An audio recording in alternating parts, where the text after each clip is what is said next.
Je n'ai même pas la différence entre l'argent que je gagne pour ma propre vie ou pour le service du royaume. Moi, tout l'argent que je gagne, c'est pour le service du royaume.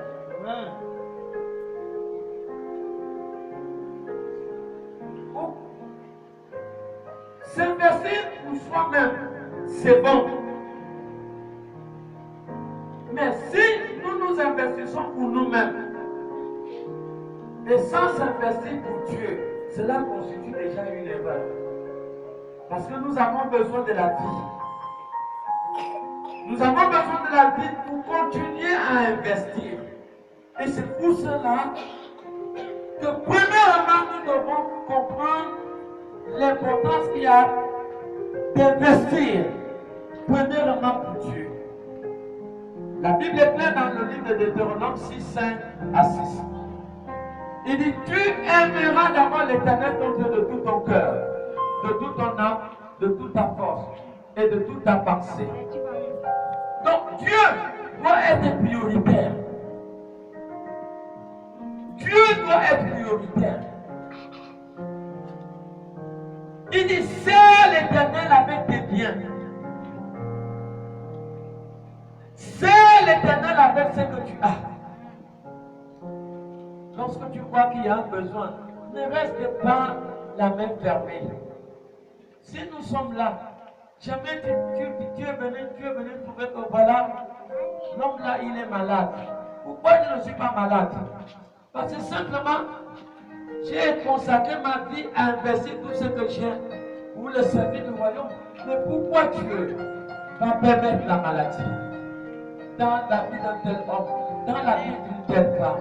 Si tu comprends pourquoi le diable, pourquoi les sorciers vont envoûter tes enfants, pourquoi Dieu va permettre l'échec dans ta maison, si ta maison contribue pour le royaume de Dieu? Pourquoi? Pourquoi? Nous regardons la barque de Pierre, elle était stérile. La barque de Pierre était stérile, elle ne produisait pas. Mais lorsque cette barque a été utile pour Jésus, nous-mêmes nous voyons la différence. Cette barque, elle servait à quoi? Elle servait pour la pêche. Mais cette barque a dû interrompre sa pêche pour laisser d'abord la place au service du royaume. Bon, dites-moi, est-ce que vous êtes venu une fois dans l'église, vous avez tout le monde a mis un bateau et on s'est mis à prêcher, se met dans le bateau pour prêcher la parole de Dieu? Mais le jour là, la barque de Pierre a servi, ça a d'abord arrêté son travail pour servir pour le royaume. Et jamais l'histoire de cette barque a été écrite dans la Bible. Et jusqu'à la fin du monde, les gens liront cette histoire. Pourquoi? Parce que la barque a d'abord interrompu d'abord ses propres intérêts et a produit d'abord les intérêts du royaume. Et c'était ça le secret de son abondance. C'était ça le secret de son abondance. Lorsque vous comprendrez ces vérités, vous serez dans l'abondance. Ne soyez pas dur avec vous-même. Ne soyez pas dur avec Dieu. Ne soyez pas dur avec les autres. Le peu que Dieu vous donne, investissez cela. Investissez. Nous avons vu la femme de Sarepta. La Bible dit quoi? Elle avait juste un peu de farine. Un peu de farine qu'elle devait manger et mourir. Donc ne dites pas que j'ai un peu. Et le plus souvent, le miracle est dans le peu. Parce que dans le peu, Dieu va juger ta personne. Si tu es bon ou si tu es mauvais. C'est dans le peu que tu as. Parce que dans ce peu, tu as la capacité de le reproduire. Dieu peut le reproduire. Si tu comprends que dans ce peu, une autre personne peut en bénéficier de ce peu. Élie était le serviteur de Dieu, il avait faim. Mais Dieu ne l'a pas envoyé là-bas. Mais parce que Dieu savait que cette femme avait un peu. Peut-être Dieu a envoyé quelqu'un chez toi. Ne dis pas que c'est seulement ce que j'ai. Dieu sait que tu as le peu. Et Dieu veut déclencher ce feu en abondance. Il veut le déclencher. Je vous dis la vérité, comprenons les secrets. Nous ne pouvons pas être dans la gloire de Dieu et être les mêmes. Ce sont des principes de gloire, les principes de puissance de gloire financière. Les principes de gloire financière, c'est ça. Vous me faites l'épreuve. Quelqu'un a besoin de donner le 5 000. Vous allez voir dans 2-3 jours. Si Dieu ne va pas permettre un moyen il va te donner peut-être 10 000 ou 15 000. Je vous dis là, si vous faites l'épreuve, vous me donner.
La parole de Genèse, chapitre 14, verset 20. Béni soit le Dieu très haut. Béni soit le Dieu très haut. Qui a livré tes ennemis entre tes mains. Qui a livré tes ennemis entre tes mains. Et Abraham lui donna la dîme de tout. Et Abraham lui donna la dîme de tout. Amen.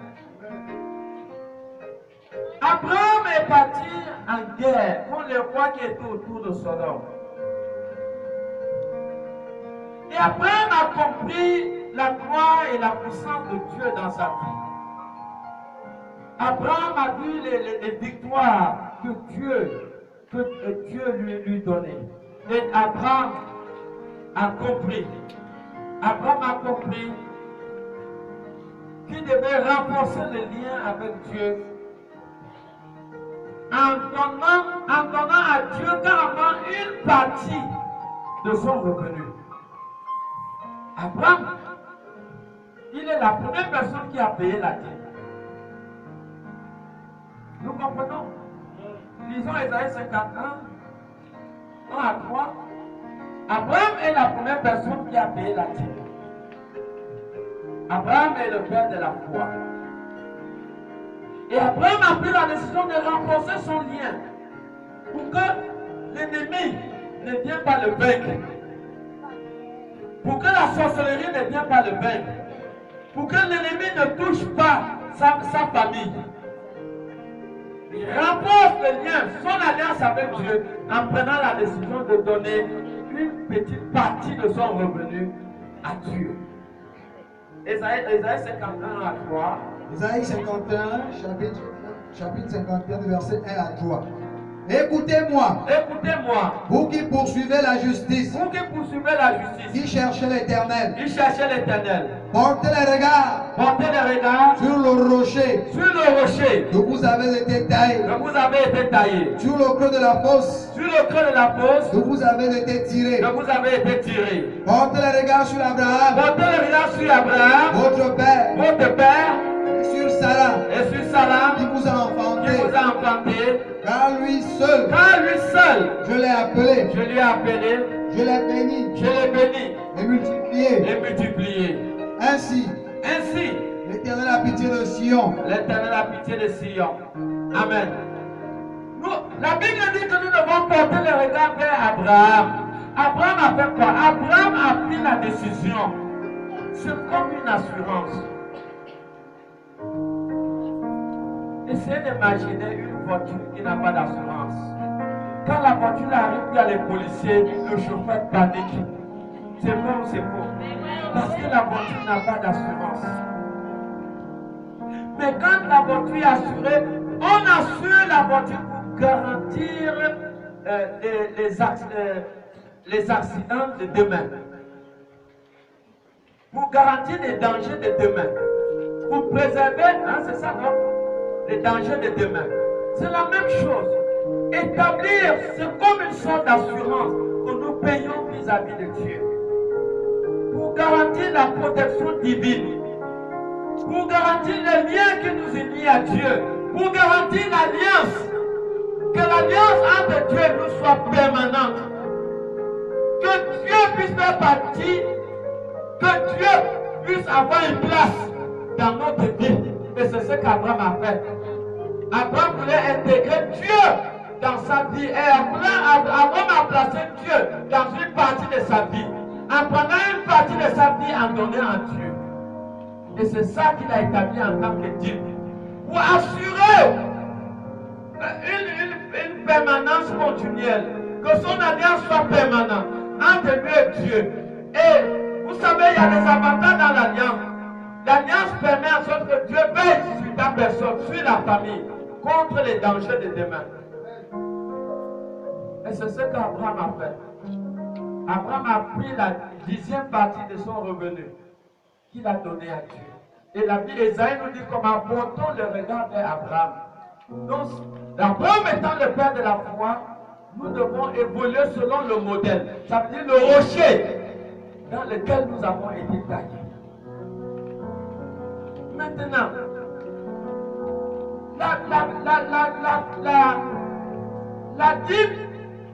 la dîme est un commandement de Dieu. Ce n'est pas une proposition. Ce n'est pas une offrande simple. Mais c'est un commandement qui a été établi. Que nous devons obéir. Bon, maintenant,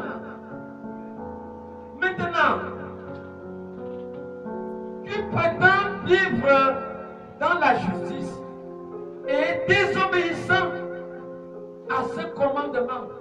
Lorsque tu désobéis à ce commandement, est-ce que tu penses que l'alliance, est-ce que tu penses que l'alliance sera toujours établie entre toi et Dieu?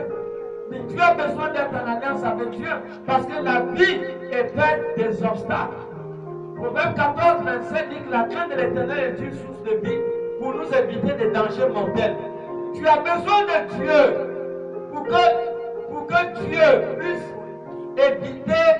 t'amener à éviter des dangers mortels qui feront face à ta vie, à ton avenir. Et tu as besoin qu'un lien fort soit établi entre toi et Dieu. Tu as besoin de vivre dans la justice. La Bible est claire, dit ceux qui vivent dans la justice, il dit portez le regard vers Abraham. Et nous ne pouvons pas dire que nous sommes justes si déjà nous trompons Dieu. Nous ne pouvons pas dire que nous attirons l'approbation de Dieu si nous n'obéissons pas au commandement, si nous n'obéissons pas à la parole de Dieu. Tu ne peux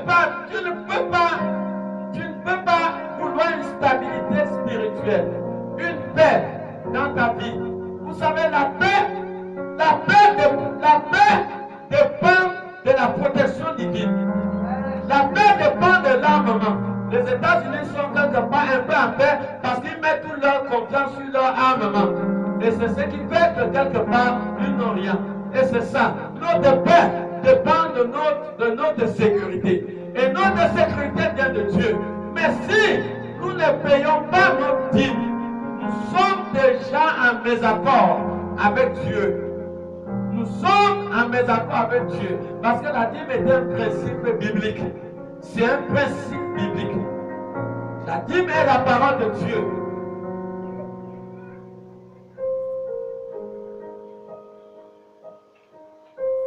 Quel est le respect que tu as pour Dieu?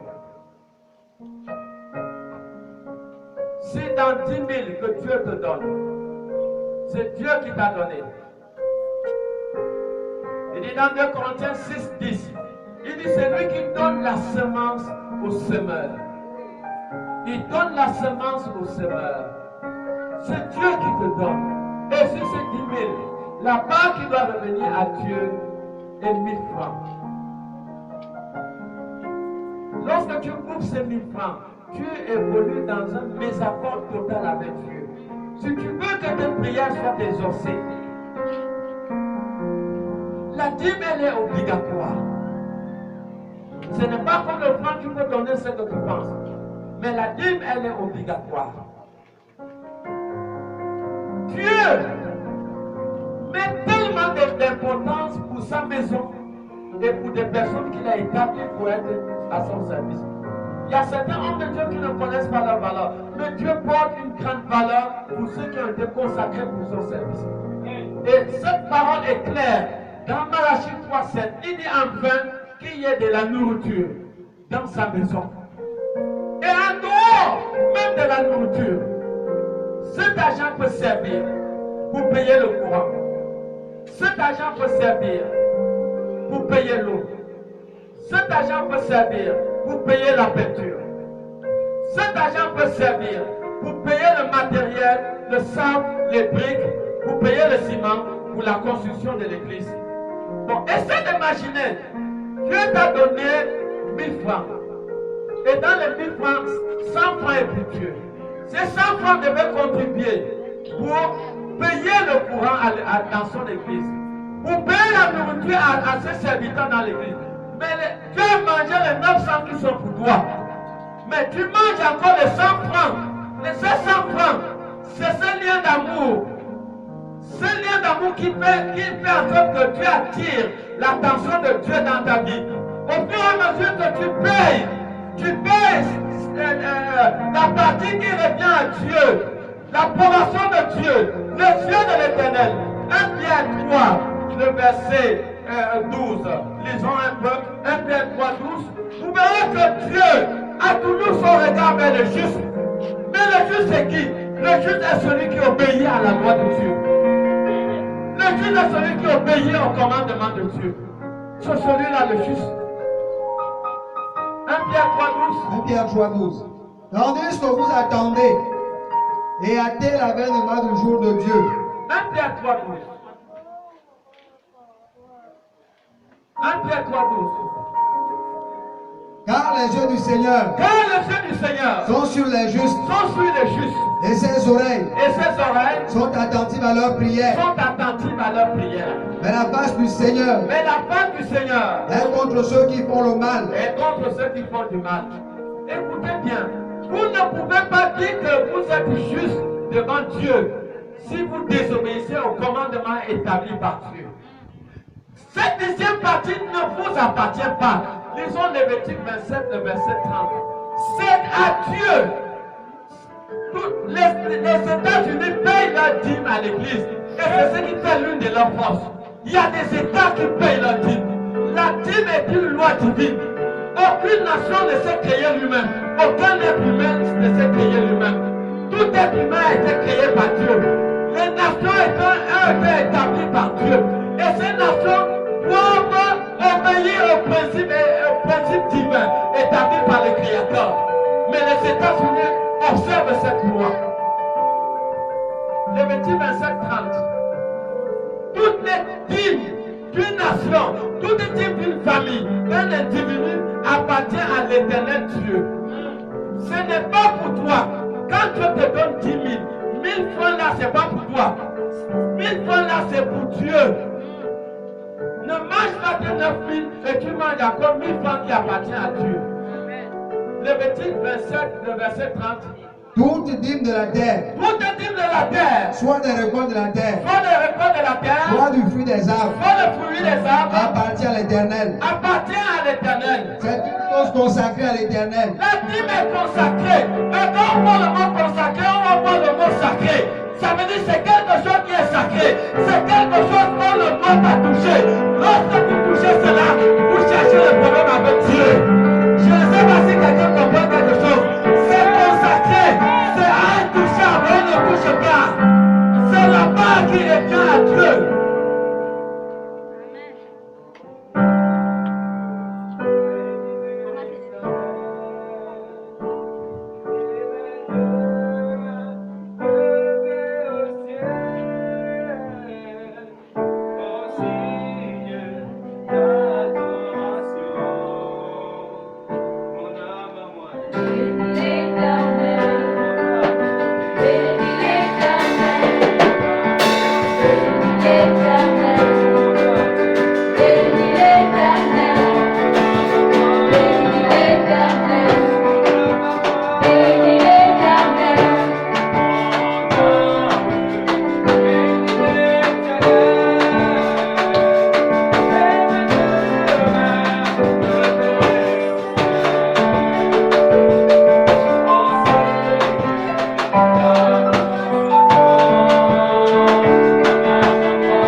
Cet arbre, tu mourras.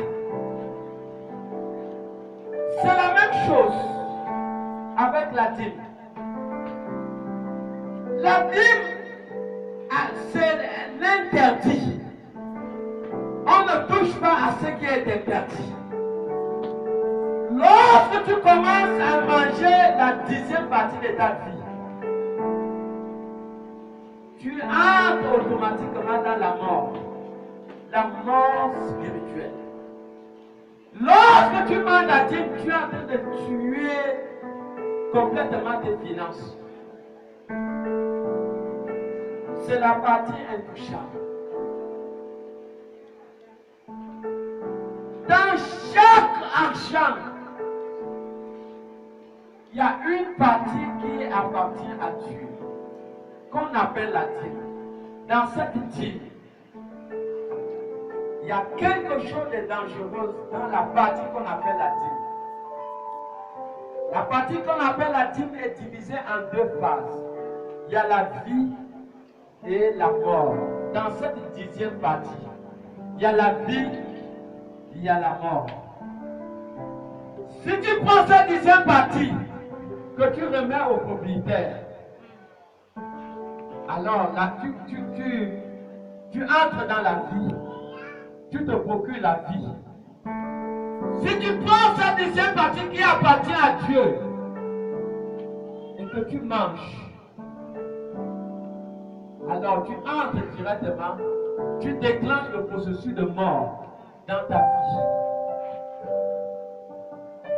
La même manière que Adam a mangé ce qui était interdit, c'est la même manière que tout ce qui mange, ce qui est interdit,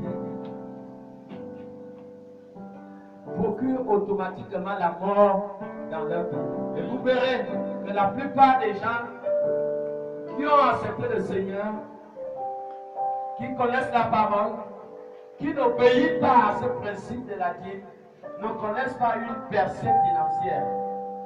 ça va être difficile que vous puissiez connaître une pensée financière. Qu'est-ce qui fait la solidité de cette église? C'est parce que nous, lorsqu'on reçoit l'argent, on enlève la dîme. Et ce type de fois, on la voit partout. De fois aux États-Unis, de fois en France, de fois chez les hommes de Dieu, qui sont élevés un peu à l'idée. De fois on peut le consacrer pour une œuvre spéciale pour Dieu. Et c'est comme ça qu'on fonctionne. La dîme, on ne la mange pas. Quand vous mangez la dîme, vous péchez. Vous péchez.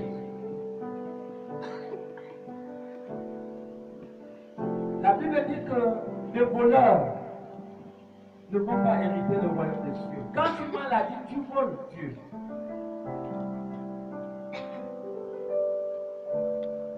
Nous allons nous arrêter par ce passage depuis 1 Corinthiens 6, 9 à 10. Vous allez comprendre que les voleurs ne vont pas hériter le royaume de Dieu. La Bible dit que vous êtes frappés par la malédiction. Mais essayez d'imaginer. Voilà pourquoi je vous ai dit que dans la dîme, la 10e partie, on t'a donné, Dieu t'a donné 10 000. Maintenant, il y a 1000 francs qui reviennent à Dieu. Dans les 1000 francs là, les 1000 francs là, il y a la vie, il y a ta vie dedans, il y a ta mort dedans. Dieu t'a donné 10 000. Maintenant, toi-même, pour toi-même, tu as 9 000. La partie qui revient à Dieu, c'est 1000 francs.